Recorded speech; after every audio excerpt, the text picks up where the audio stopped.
We're following breaking news here in New York City tonight, where officials say a suspected shooter inside a Manhattan office building has been, quote, neutralized. A law enforcement official tells CNN tonight that 4 people are dead, including an NYPD officer on the scene.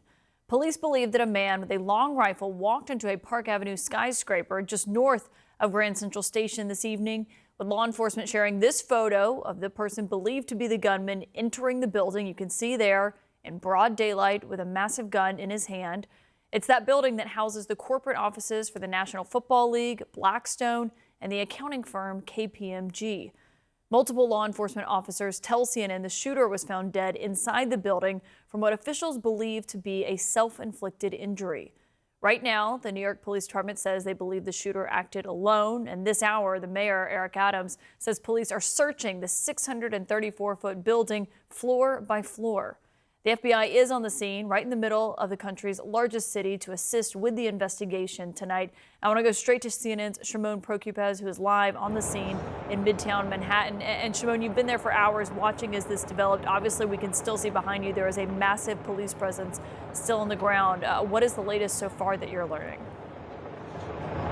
Yeah, Caitlin, the scene out here remains active, almost as active as when I got here around 7 p.m., just 20 minutes after all of this unfolded. And when I first got here, I mean, the scene was just harrowing. I saw officers with long guns and tactical gear racing up Park Avenue, going into that building, going into a nearby building, searching for people, making sure they could get people who may be in harm's way out safely. They went into all of these buildings, searching floor by floor. And as you said, the search still ongoing. As you can see behind me, I'm going to step out of the camera so Rod could show you.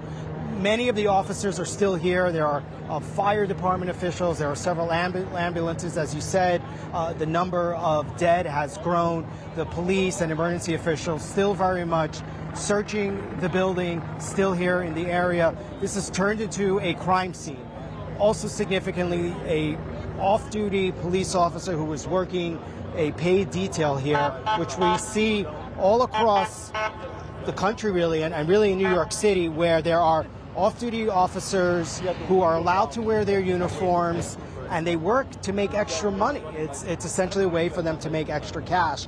And that's what this officer was doing, standing outside this building when the gunman shot him. And luckily, perhaps in some ways, this may have prevented a much larger tragedy, this interaction between this off-duty officer and the gunman. So we are now waiting for the NYPD and for the mayor and other New York officials to hold a press conference. Things are somewhat slowed now because of the death of this officer. The NYPD needs to gather this officer's family members, bring them to the hospital, inform them of what happened. And certainly they want to do that, Caitlin, before they have any kind of press conference, make sure all the family is aware, make sure they notify the other victims.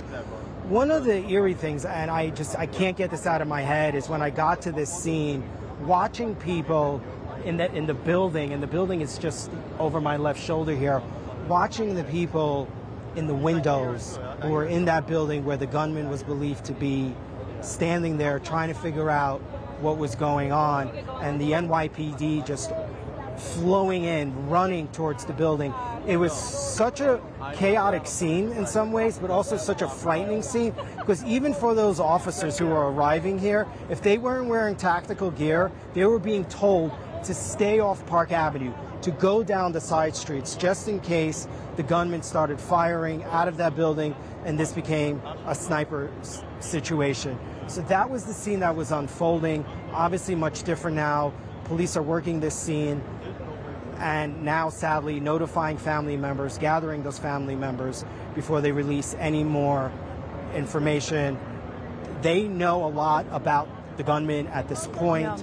They are working through that information, Caitlin, so we're waiting to hear more from officials. But, certainly some frightening moment out here, Caitlin. It's gut-wrenching to think about what one family is going to get that phone call tonight, and just devastating. I was talking to some other police officers here in New York earlier when they learned that this officer had been killed. And Shimon, I think you make an interesting point about just the unknowns here and the confusion as this was all happening. People in this office building. I mean, can you just put in perspective for people who don't live in New York, what part of town this is in, what this looks like? I mean, it is a very busy area at that hour as we were learning about this happening and just trying to figure out what was going on. So this is Park Avenue, Midtown. I would call it Midtown, the east side of Midtown. Actually, people will know this. We're just blocks across the street from the Waldorf Astoria. This is the famous Waldorf Astoria hotel that is just reopened. We're not far from the St. Patrick's Cathedral. There are a lot of financial institutions on this street. JP Morgan Chase just opened their new building here. So there are a lot of banks, a lot of financial institutions, a lot of law firms on this street. We are about now 7 blocks from Grand Central. So this is really a part of New York City with a lot of corporate space, with a lot of office building, high-powered individuals. You're talking about in this building, Blackstone, you're talking about the NFL. So when the NYPD got that call, I mean, this is something they train for. But I have lived in this city my whole life. I have worked in this city. Cannot recall a situation like this before. And to see the NYPD respond in this way was quite gut-wrenching, to see them running towards where they believed this gunman was. Yeah, especially as we've learned tonight, one of their colleagues has been killed. And as we are still learning more, Shimon Prokupecz, we'll check back in with you as we get more news throughout the hour. I also want to bring in CNN's chief law enforcement and intelligence analyst, John Miller. And John, I know you've been speaking with sources and learning more about the profile of the suspected shooter. What more do we know about him at this hour right now? He's a 27-year-old man. He apparently drove to that location by car, although we don't know from where he drove. He starts off life in Hawaii, where he was born, went to, looks like high school, then shifts to Las Vegas. In Las Vegas, we are told by sources who are developing the background on this individual that he obtains a private investigator's license. Don't know at this point whether that was with a larger firm with more experienced people, or if this is something that he did to start his own business. It does require some experience to get the license. Then we also are told that he has a concealed carry permit to carry concealed weapons, handguns, in Las Vegas from the Las Vegas Sheriff's Department there. They are on the way to his residence and are there now, where they are locking that down to determine who does he live with, what family members are there, what information can they glean from them, and if he lives alone, to secure that residence so that when they get a search warrant, they can first make sure that that is safe, looking with the bomb squad for any booby traps or anything else, and then conduct a search, very much like what we have seen in other similar cases, whether it was the attack in New Orleans on New Year's Day or the attack on Las Vegas later that same day.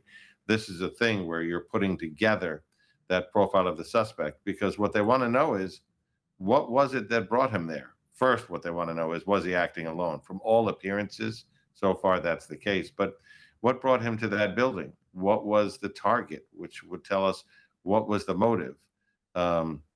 We know that in his younger days, his life was all about football. And we know that the NFL headquarters is in that building, but it's not on the floor where he was found or where he targeted additional people, which was far above that.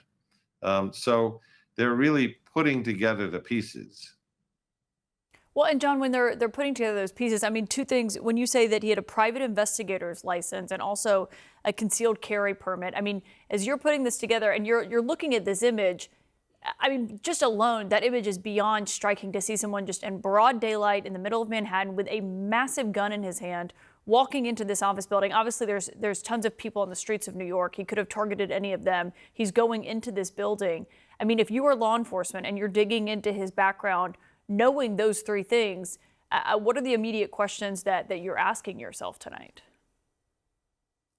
Well, the first immediate question is let's make sure he was not acting in concert with someone else. That's been going on since the first minute. But the second question, and that can be asked at a much slower pace, is what connection does he have to that building? What connection does he have to anything or anyone in that building?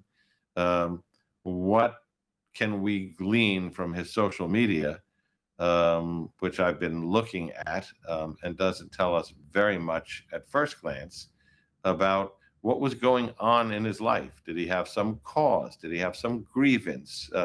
Was there some theme that we can connect with someone who is headquartered at that building? Because going from Las Vegas to 345 Park Avenue at 51st Street in the heart of what is probably the most elite set of buildings in corporate America means you had to have a reason for doing it.